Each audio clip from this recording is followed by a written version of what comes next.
Hello बच्चों, स्वागत है आप सभी का आपके अपने चैनल गॉड क्लासेस पर। गॉड क्लासेस यानी मैथ्स भी एंड मस्ती भी। तो बच्चों, आज की जो क्लास है उसमें प्रोबेबिलिटी सीरीज जो है उसको हम कंटिन्यू कर रहे हैं। आज की इस वीडियो में हम बात करने वाले हैं एक्सरसाइज 9.3 की। लेकिन उससे पहले इसके थोड़ा बेसिक्स के बारे में बात कर लेते हैं। यहाँ पर होना क्या है, यहाँ पर होना है बाइनोमियल एक्सपेरिमेंट, जिसके अंदर हमें बाइनोमियल डिस्ट्रीब्यूशन बनाना है, वो समझना है। अभी जो पिछली जो 2-3 वीडियोस थी उसमें हमने करा था प्रोबेबिलिटी डिस्ट्रीब्यूशन। ये डिस्ट्रीब्यूशन हम किस तरीके से बनाते हैं। डिस्ट्रीब्यूशन यहाँ पर भी आपको बनाना पड़ सकता है, लेकिन यहाँ में और वहाँ में क्या चेंजेस हैं और क्या क्या आपको यहाँ पर चीज़ें ध्यान रखनी है।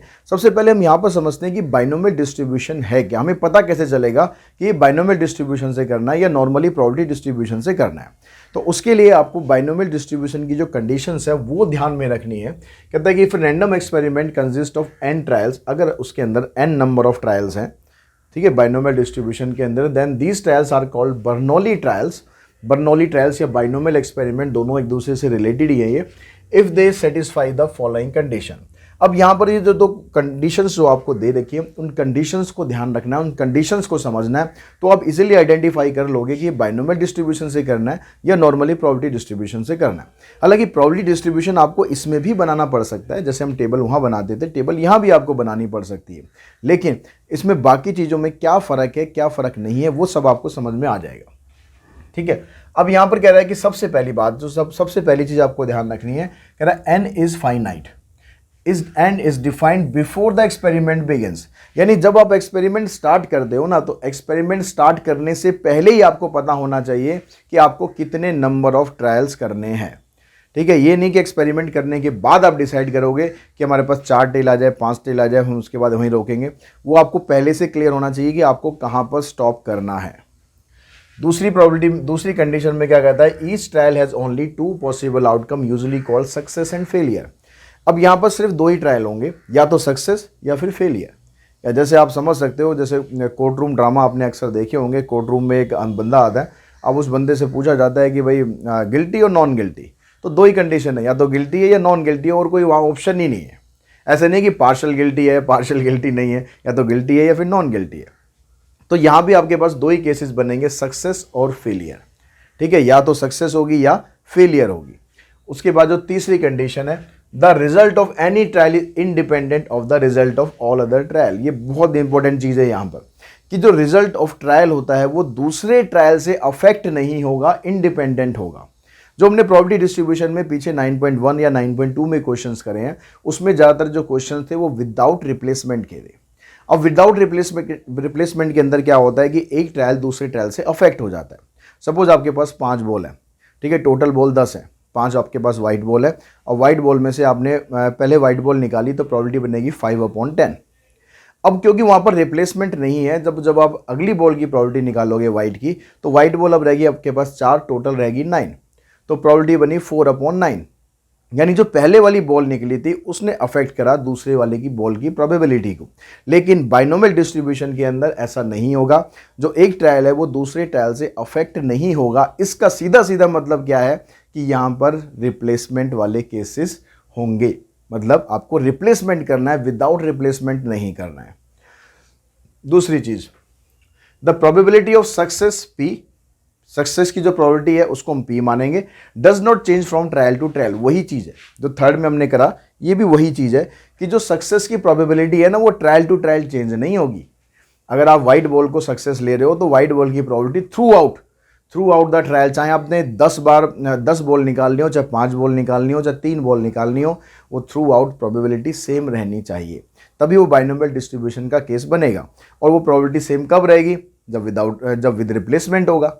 ठीक है, यानी विदाउट रिप्लेसमेंट नहीं है, वहाँ पर विद रिप्लेसमेंट है। जो आपने बॉल निकाली एक बार, प्रोबेबिलिटी निकाल कर भैया उसको वापस डाल देना है, अपने घर लेके नहीं जाना है। तो ऐसे केसेस के अंदर बाइनोमियल डिस्ट्रीब्यूशन लगाना है। अब क्वेश्चन के अंदर या तो आपको क्लियरली मेंशन होगा कि भाई विद रिप्लेसमेंट, लेकिन कई बार ऐसे केसेस आएंगे जिसमें कुछ भी मेंशन नहीं होगा, तो पता कैसे चलेगा कि विद रिप्लेसमेंट है या विदाउट रिप्लेसमेंट है। तो ऐसे केसेस में ज़्यादातर क्या होता है, वो अंडरस्टूड होता है। जैसे मान लो कॉइन आ गया, अब कॉइन के केस में आपको वो बोलेगा नहीं कि विद रिप्लेसमेंट है। आपने कॉइन को एक बार टॉस करा, हेड आया या टेल आया, जब आप दूसरी बार टॉस करोगे तो तब भी हेड या टेल ही तो आएगा। अब उसमें ऐसा तो नहीं कि एक बार हेड आ गया तो आप उसमें हेड को वहाँ से मिटा मिटा के या उसको खुरच के यहाँ पर हेड को ख़त्म कर दोगे, ऐसा तो नहीं होगा ना। हेड तो हेड ही रहेगा वहाँ पर। तो आप चाहे 10 बार टॉस करो चाहे 50 बार टॉस करो, आना हर बार दो ही आउटकम है, हेड और टेल। तो हेड की प्रोबेबिलिटी थ्रू आउट सेम रहेगी। अगर आप डाइस का क्वेश्चन करते हो, डाइस में क्या होता है, 6 नंबर होते हैं। अब डाइस को आप चाहे एक बार फेंक लो चाहे 10 बार फेंक लो, 6 नंबर के 6 नंबर ही रहेंगे ना, वो कम या ज़्यादा तो नहीं होंगे। तो ऐसे केसेस के अंदर विद रिप्लेसमेंट या विदाउट रिप्लेसमेंट वर्ड नहीं होगा, वो अंडरस्टूड होता है, वो आपको खुद समझना है कि यहाँ पर विद रिप्लेसमेंट का केस ऑटोमेटिकली हो रहा है, तो वो बाइनोमियल डिस्ट्रीब्यूशन का केस अपने आप बन रहा है। ठीक है, तो ये 4 कंडीशंस है, इनको आपको ध्यान रखना है। प्लस पी और क्यू का मतलब है सक्सेस ऑफ प्रोबेबिलिटी और सक्सेस और प्रोबेबिलिटी ऑफ सक्सेस और प्रोबेबिलिटी ऑफ फेलियर, ये दोनों का सम हमेशा 1 के बराबर होगा। तो probability of success probability of failure is equals to 1। अगर आपको प्रोबेबिलिटी ऑफ सक्सेस दे रखी है तो फेलियर निकालने के लिए 1 में से उसको माइनस कर दो, फेलियर दे रखा है तो सक्सेस की निकालने के लिए 1 में से माइनस कर दो। ठीक है, दोनों में से आप किसी भी केस से निकाल सकते हो। अब इसके अंदर हमें फार्मूला लगाना क्या है, बाइनोमियल डिस्ट्रीब्यूशन हम बनाएंगे कैसे। अब डिस्ट्रीब्यूशन बनाने के लिए कह रहा है कि अगर आपके पास n number of Bernoulli trial है और x उसमें एक रेंडम वेरिएबल है जो हम डिनोट करते हैं सक्सेस के लिए, ठीक है, denoting the number of success in these n trials, x varies from 0 to n, x की वैल्यू 0 से n तक कुछ भी हो सकती है।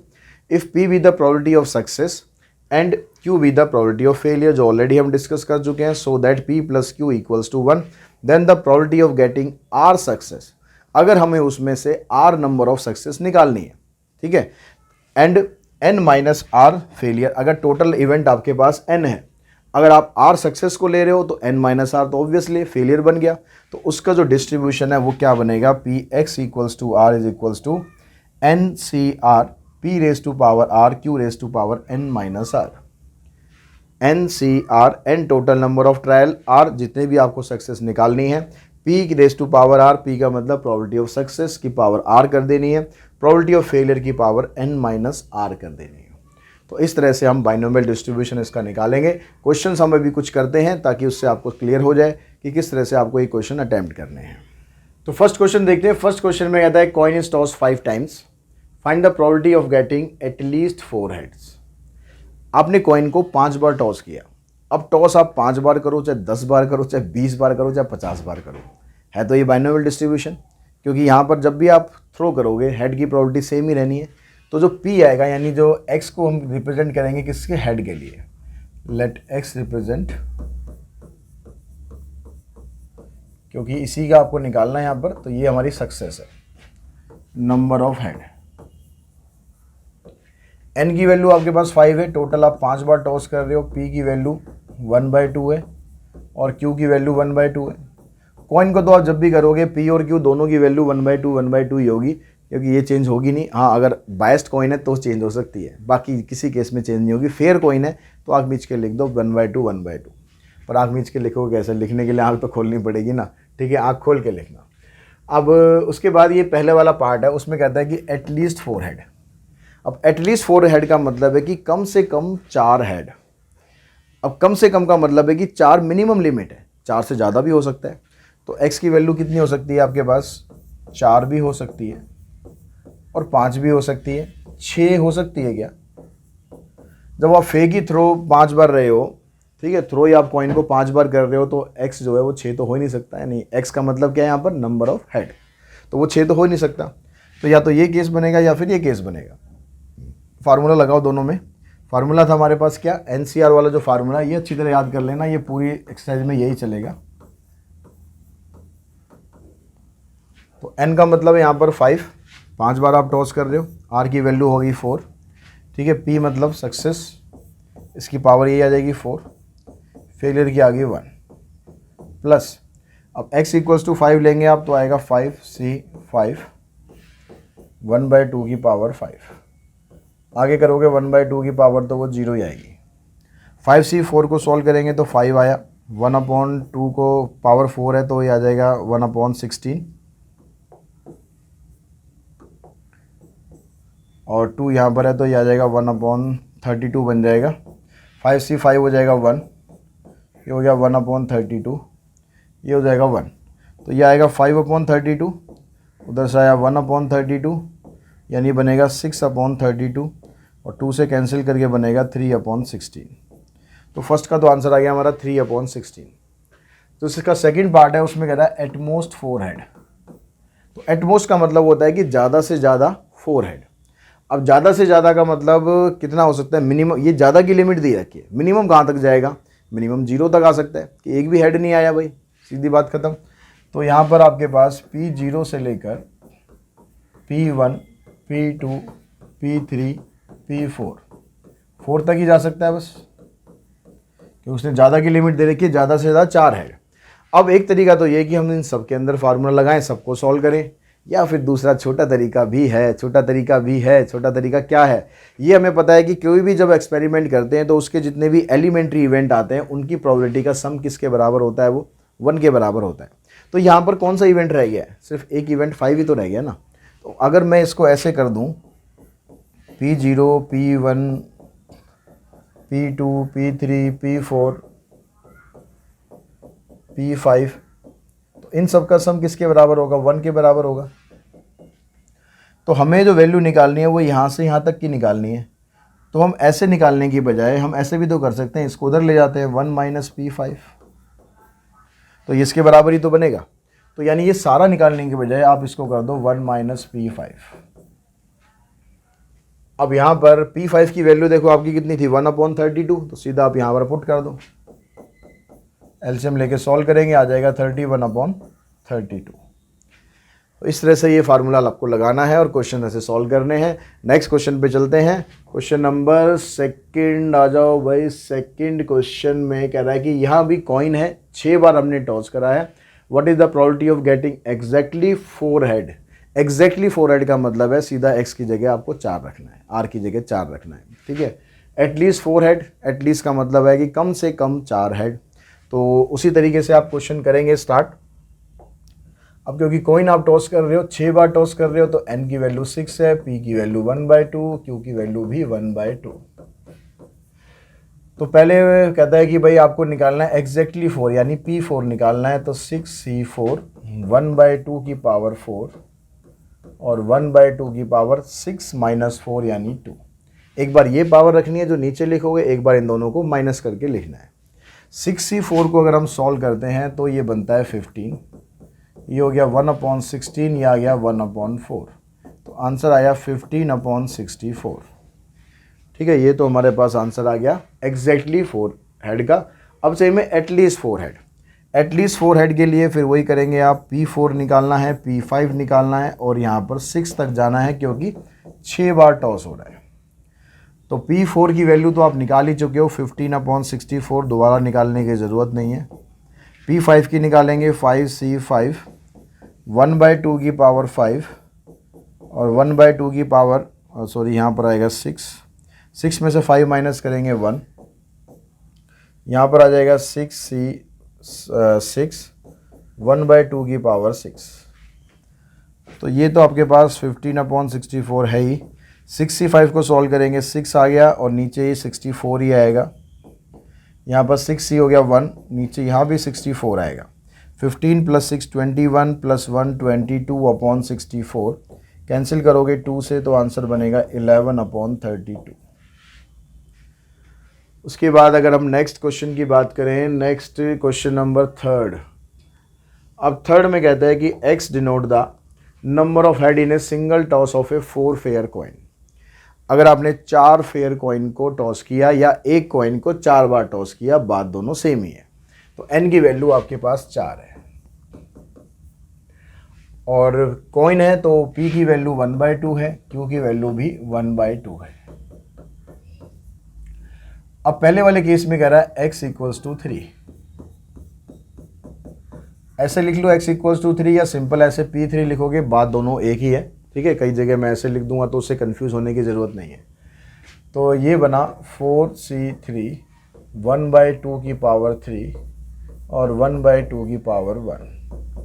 4C3 को सॉल्व करोगे 4 आ जाएगा, 1/2 की पावर 3 करेंगे, ये आ गया, 1/2 एक और है,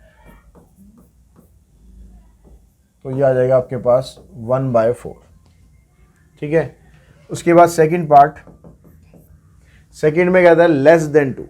अब लेस देन 2 के अंदर क्या होगा, लेस देन 2 के अंदर 0 भी हो सकता है, 1 भी हो सकता है, 2 हो सकता है, 2 हो सकता है क्या। उसने बोला लेस देन 2, तो लेस देन 2 का मतलब उसमें 2 नहीं आएगा, P0 या फिर P1।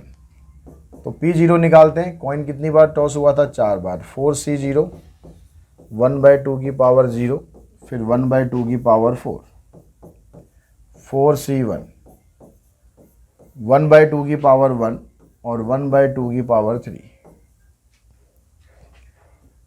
4C0 1 हो गया, ये भी 1 हो गया, ये आ जाएगा 1/16, 4C1 आ गया 4, इधर से आ गया 1/2, 1/8, तो ये 1/16, ये 4/16, तो ये बन गया टोटल मिलाकर आपके पास 5/16। उसके बाद नेक्स्ट क्या आपसे पूछा है, लेस देन इक्वल्स टू 2।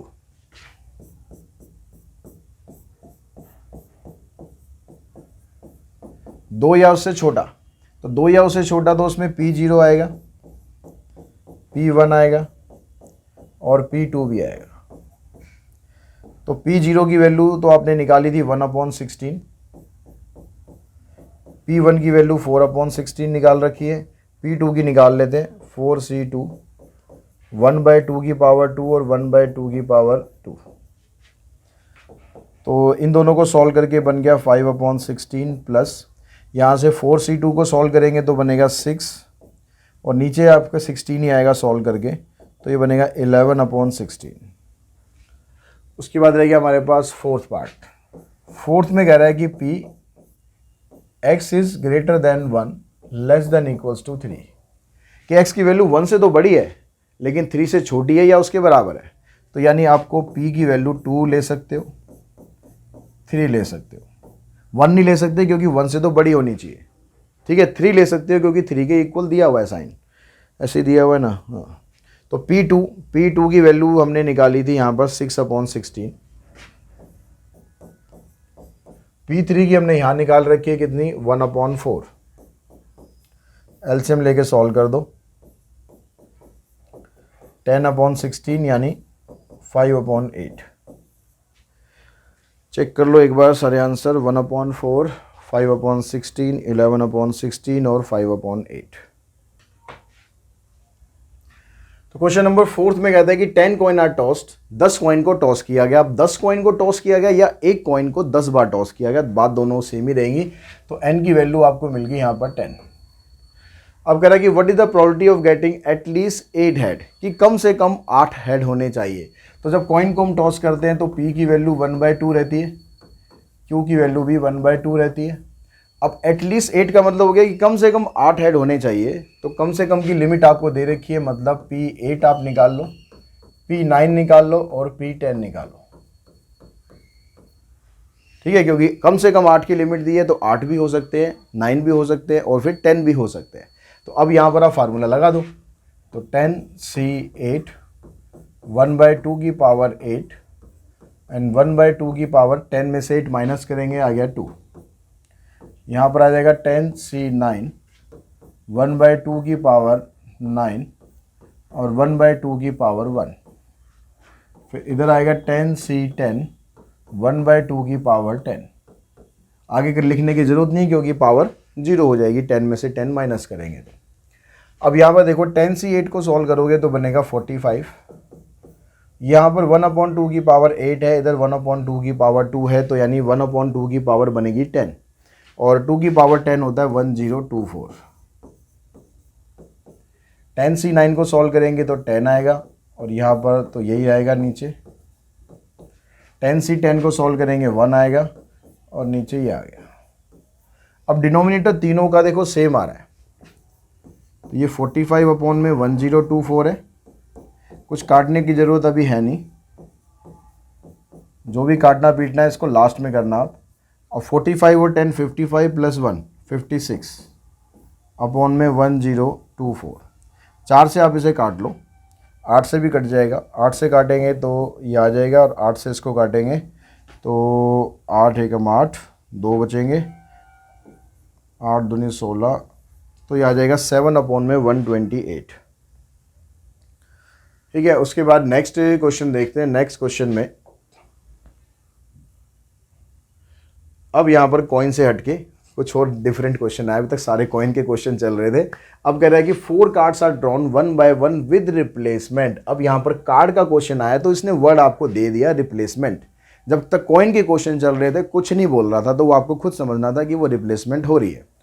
तो अगर विद रिप्लेसमेंट होती है आपके पास, और हमें करना क्या है, well shuffle deck of playing cards, find the probability that at least 3 cards are of diamond. अब यहाँ पर एक्स किसको रिप्रेजेंट कर रहा है, एक्स रिप्रेजेंट कर रहा है नंबर ऑफ डायमंड कार्ड को, नंबर ऑफ डायमंड कार्ड। अब आपको जो टोटल कार्ड है उसमें से निकालने कितने हैं, कार्ड तो आपके पास टोटल 52 हैं, लेकिन निकालने कितने हैं, निकालने जो हैं वो आपका n है, ठीक है। तो 4 कार्ड आपको निकालने हैं, तो कार्ड जो n होगा 52 नहीं होगा, ये ध्यान रखना, जितने कार्ड आपको निकालने हैं वो n होगा, तो n की वैल्यू तो है 4।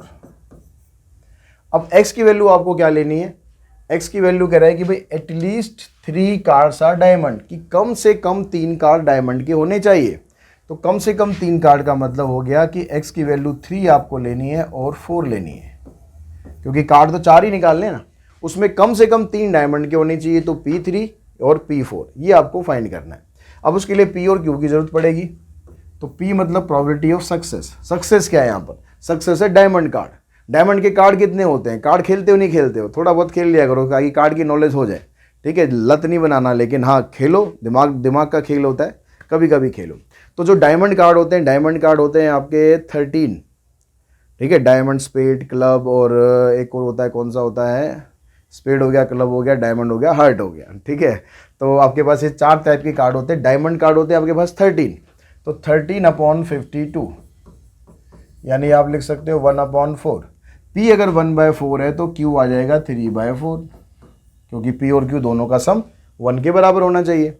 तो यहाँ से अभी वैल्यू पुट करो आप, n की वैल्यू कितनी है, 4 कार्ड आप निकाल रहे हो, तो 4C3, P की वैल्यू है 1/4, तो 1/4 की पावर 3 और 3/4 की पावर, इसमें से इसको माइनस करेंगे तो आएगी 1। जब आप P4 निकालेंगे तो आएगा 4C4 और 1/4 की पावर 4। 4C3 को सॉल्व करेंगे तो 4 बनेगा, इसको सॉल्व करेंगे तो 1/64, ये आ गया 3/4। 4C4 आ गया 1, इसको करेंगे तो 1/4 की पावर 4 हो जाएगा 256।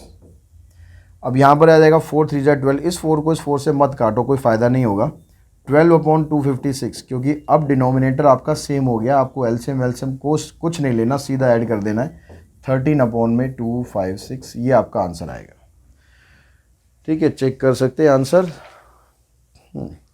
उसके बाद नेक्स्ट क्वेश्चन पे चलते हैं, question number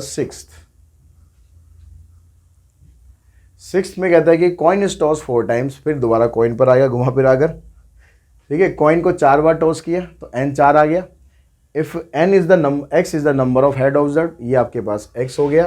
then find the probability distribution of x। अब यहाँ पर आपको डिस्ट्रीब्यूशन बनाना है, तो डिस्ट्रीब्यूशन बनाना है मतलब वही टेबल आपको बनानी है, तो आपको सबका डिस्ट्रीब्यूशन निकालना है, x की वैल्यू 0 का, x की वैल्यू 1 का, 2 का, 3 का, 4 का। अब उसकी प्रोबेबिलिटी निकालने के लिए आपने जो पीछे कम्बिनेशन का फार्मूला किया था प्रोबेबिलिटी डिस्ट्रीब्यूशन वाली एक्सरसाइज में 9.2 में, तो यहाँ पर आप जो अभी हम फार्मूला कर रहे हैं बर्नौली टाइल वाला, वो लगा सकते हो, इतना डिफरेंस आएगा बस, ठीक है। अब x की वैल्यू आपके पास यहाँ पर है 0, टोटल आपने 4 बार टॉस करना है, तो x की वैल्यू 0 हो सकती है, 1 हो सकती है, 2 हो सकती है, 3 हो सकती है और 4 हो सकती है, ठीक है। अगर x की वैल्यू 0 है तो इसकी प्रोबेबिलिटी क्या बनी, कॉइन को आप 4 बार टॉस कर रहे हो, 4C0, और P और Q की वैल्यू क्या है, कॉइन को अगर टॉस कर रहे हैं तो P भी यही रहेगा और Q भी यही रहेगा, तो 4C0 का मतलब आ गया 1/2 की पावर तो 0, यानी P की पावर 0 और Q की पावर 4 - 0 मतलब 4। इसको सॉल्व करेंगे, ये 1 हो गया, ये 1 हो गया, इसको सॉल्व करेंगे आ जाएगा 1/16। 1 का मतलब है कि 4C1, 1/2 की पावर 1 और 1/2 की पावर 3। इसको सॉल्व करेंगे, 4C1 को आएगा 4, इसको सॉल्व करेंगे तो ये तो यही रहेगा 1/16 ही, क्योंकि ऊपर यहाँ पर 1 है, यहाँ पर 1 है, 2 की पावर इधर 3 है, इधर 1 है, तो 2 की पावर तो 4 ही बनेगी, तो ये बन जाएगा आपका 4/16। अब आपको सिर्फ डिस्ट्रीब्यूशन बनाना है, आगे कुछ नहीं करना है, तो आप इसको कैंसिल कर लो। उसके बाद आ जाओ 2 पे। 2 का मतलब हो गया 4c2, तो 1/2 की पावर 2, 1/2 की पावर 2। 4c2 का मतलब हो गया कितना, 6। यहाँ पर ये वही रहेगा 6/16, कैंसिल करोगे आ जाएगा 3/8। 4c3 1/2 की पावर 3, 4c3 भी 4 होता है, ये तो वही रहेगा 4/16। और 4c4 तो 1/2 की पावर 4, तो ये 1 हो जाएगा और ये आ जाएगा 1/16। तो जब आप डिस्ट्रीब्यूशन बनाओगे तो डिस्ट्रीब्यूशन जब भी आपसे पूछा जाएगा ना, टेबल बनाकर इस तरह से एक्सप्रेस कर देना, खाली ऐसे मत छोड़ देना। x की वैल्यू 0, 1, 2, 3 एंड 4। प्रोबेबिलिटी कितनी है, 1/16, 1/4, 3/8, 1/4, 1/16, 16, 1/4, 3/8, 1/4, 1/16। अब आंसर निकाल के आप चेक कर सकते हो कि इन सब का सम 1 आ रहा है नहीं आ रहा। जब सम चेक करोगे तो इसको चेक करना, क्योंकि डिनोमिनेटर सबका सेम है। 1 ये हो गया, 4 ये हो गया, 5 और 6 11, 4 15 और 1 16, 16/16 यानी 1। आंसर आपका ठीक। नेक्स्ट क्वेश्चन पे चलते हैं, क्वेश्चन नंबर 7। अब यहाँ भी आपको डिस्ट्रीब्यूशन बनाना है, यहाँ भी डिस्ट्रीब्यूशन बनाना है और पूछता क्या है यहाँ पर, number of success in 2 tosses of a die. Die को आपको 2 बार टॉस करना है, डाई को 2 बार टॉस करना है, यानी एन की वैल्यू तो आ गई 2। When a success is defined as getting a number greater than 4। अब यहाँ पर सक्सेस क्या है, एक्स क्या रिप्रेजेंट कर रहा है, x represent number greater than 4।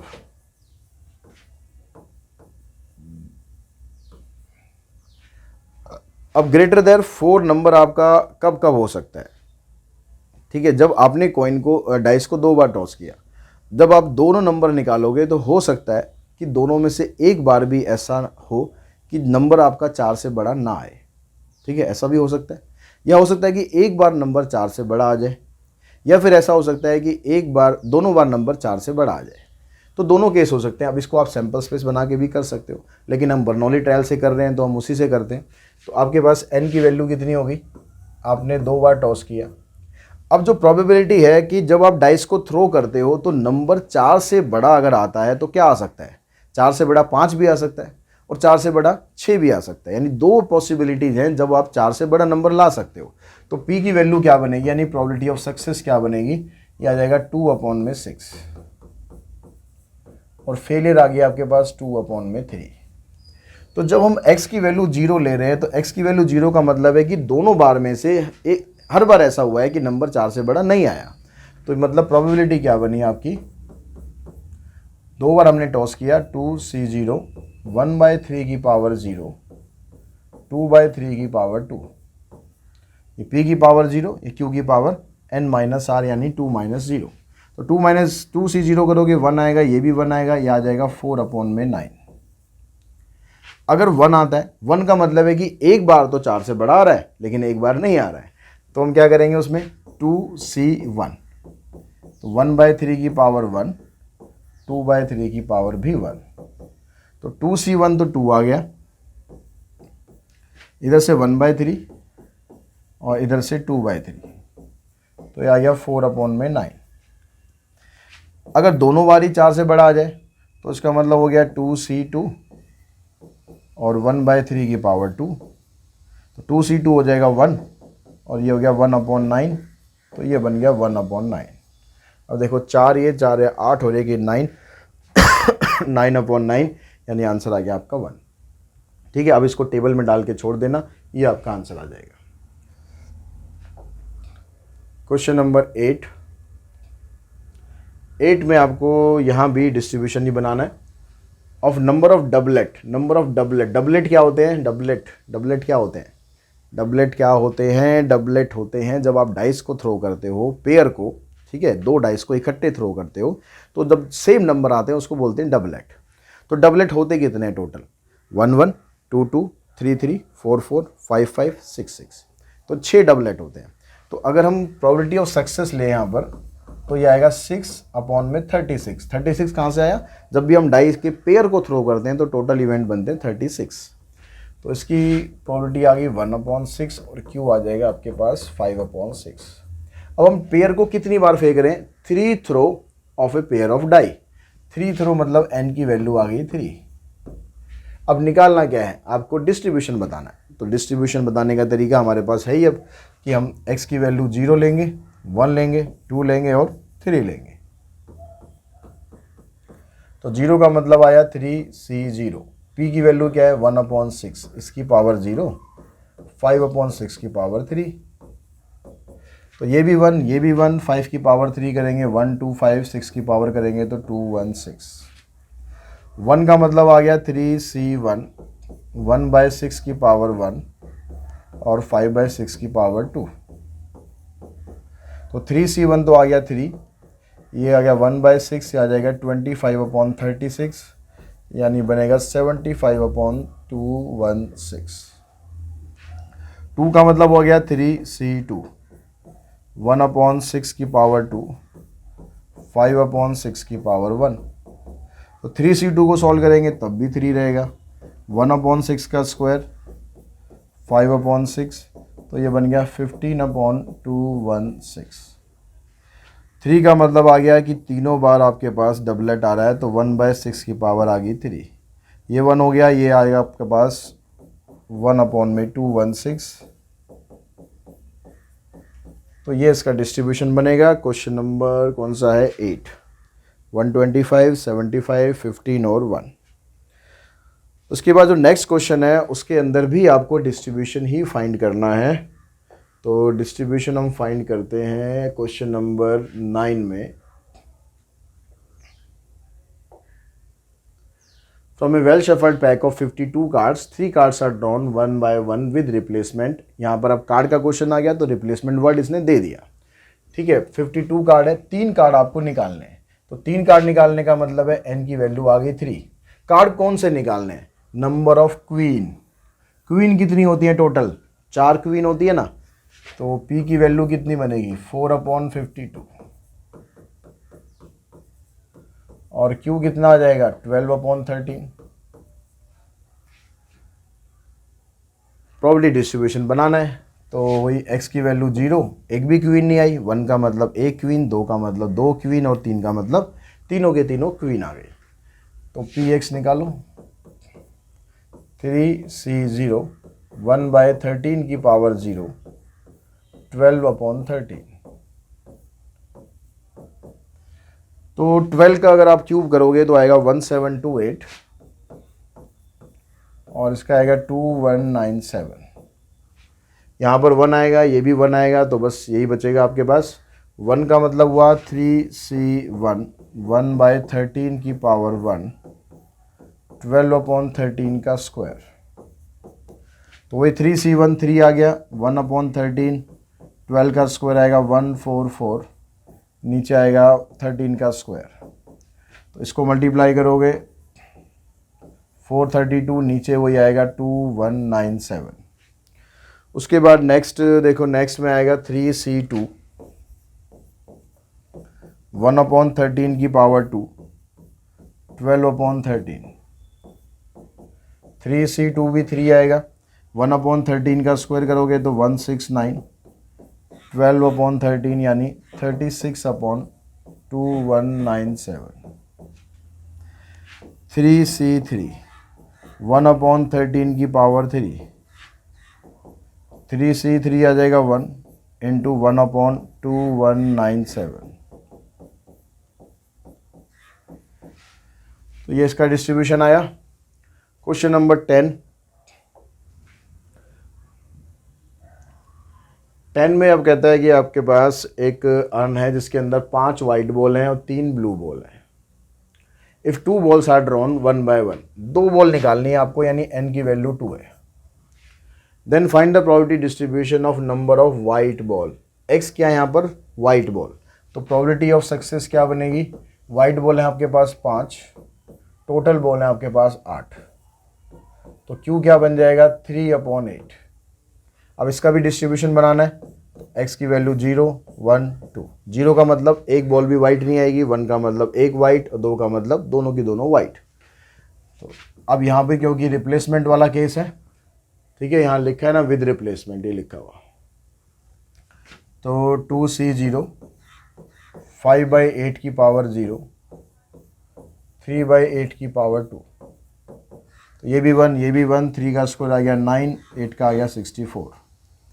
1 लेंगे तो 2c1 5/8 की पावर 1 और 3/8 की पावर भी 1, तो 2c1 आएगा 2, 2 5 जा 10, 10 3 जा 30, तो आ जाएगा 30/64। इसको आप कैंसिल कर लेना, कितने से हो जाएगा, 2 से ही होगा, 15/32। 2 का मतलब आ गया 2c2 5/8 की पावर 2, तो 2c2 1 होता है, 5 का स्क्वायर आ गया 25, 8 का हो गया 64, तो ये बन गया आपके पास इसका डिस्ट्रीब्यूशन। एक आ गया 9/64, 15/32 और 25/64। क्वेश्चन नंबर 11 के अंदर कह रहा है कि एक लॉट है हमारे पास, 30 बल्ब्स का लॉट है टोटल, ठीक है। अब उसके अंदर 6 डिफेक्टिव बल्ब है। A sample of 4 bulb is drawn, हमें 4 बल्ब का सैंपल निकालना है, तो 4 बल्ब का सैंपल निकालना है, तो n की वैल्यू हो गई 4। विद रिप्लेसमेंट दे रखा है, find the probability distribution of the number of defective bulb. Defective यहाँ पर सक्सेस है, तो सक्सेस की प्रोबेबिलिटी क्या बनेगी, डिफेक्टिव बल्ब आपके पास कितने हैं, 6 आउट ऑफ 30, तो प्रोबेबिलिटी आ गई इसकी 1/5 और Q की आ जाएगी 4/5। तो इसका भी डिस्ट्रीब्यूशन बनाना है, तो वही x की वैल्यू 0 1 2 3 4, क्योंकि 4 डिफेक्टिव बल्ब तक निकल सकते हैं।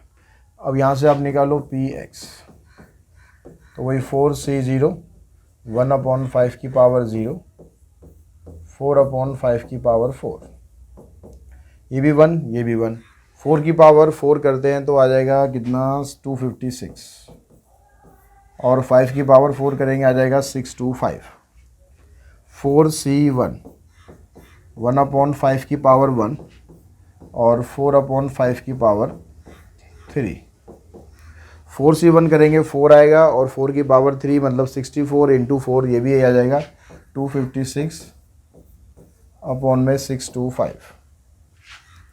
फिर करते हैं 4c2 1/5 की पावर 2 4/5 की पावर भी 2, 4c2 आ जाएगा आपके पास 6 और 4 की पावर 2 हो जाएगा 16, 16 6 जा 96, नीचे ये रहेगा 625।